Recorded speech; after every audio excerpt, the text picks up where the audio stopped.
Did you know that inefficient airplane boarding costs the airline industry an estimated $25 billion annually? Every minute a plane spends at the gate instead of in the air translates to lost revenue and frustrated passengers.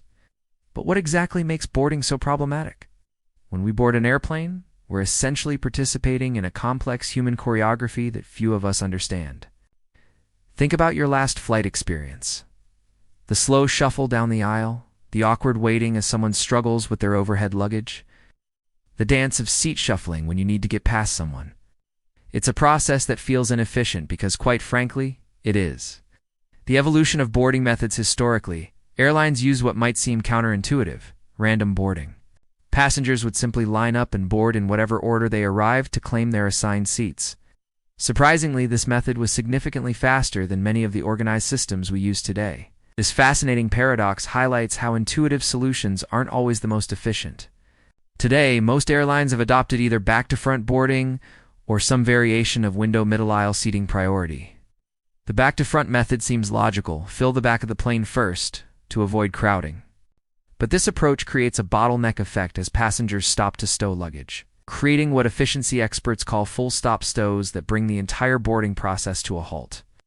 The science behind the slowdown, the primary culprit in boarding delays, isn't passengers finding their seats. It's luggage stowage. When someone stops in the aisle to lift their bag, arrange their belongings, or retrieve essential items before sitting, they create a human traffic jam that ripples through the entire boarding process. Full-stop stows account for approximately 70% of total boarding time. What we want instead are pull-aways and parallels, situations where multiple passengers can stow luggage simultaneously, or where the queue can split into multiple streams. The most efficient boarding would maximize these moments of parallel activity.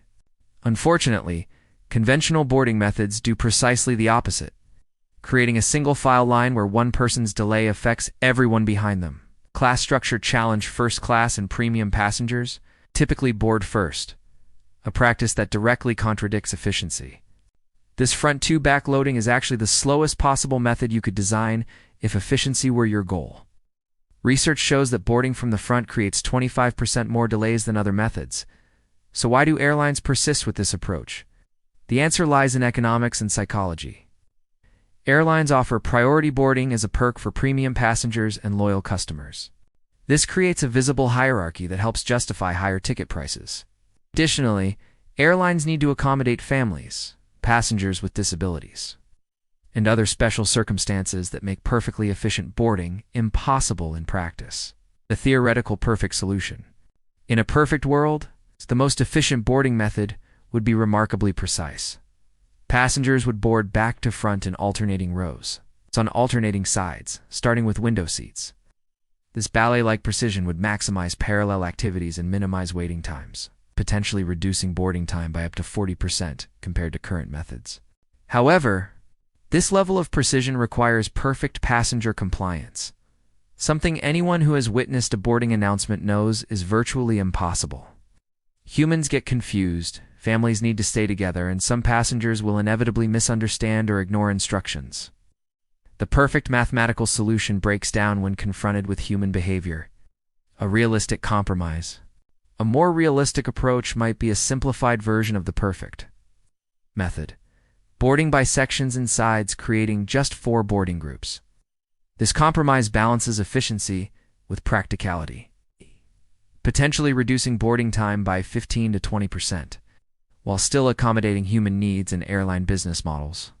The science of boarding reveals how challenging it can be to optimize systems involving human behavior. Next time you're in a boarding queue, notice the dance of efficiency and inefficiency playing out around you. What boarding method did your airline use? Do you notice any particularly efficient or inefficient moments?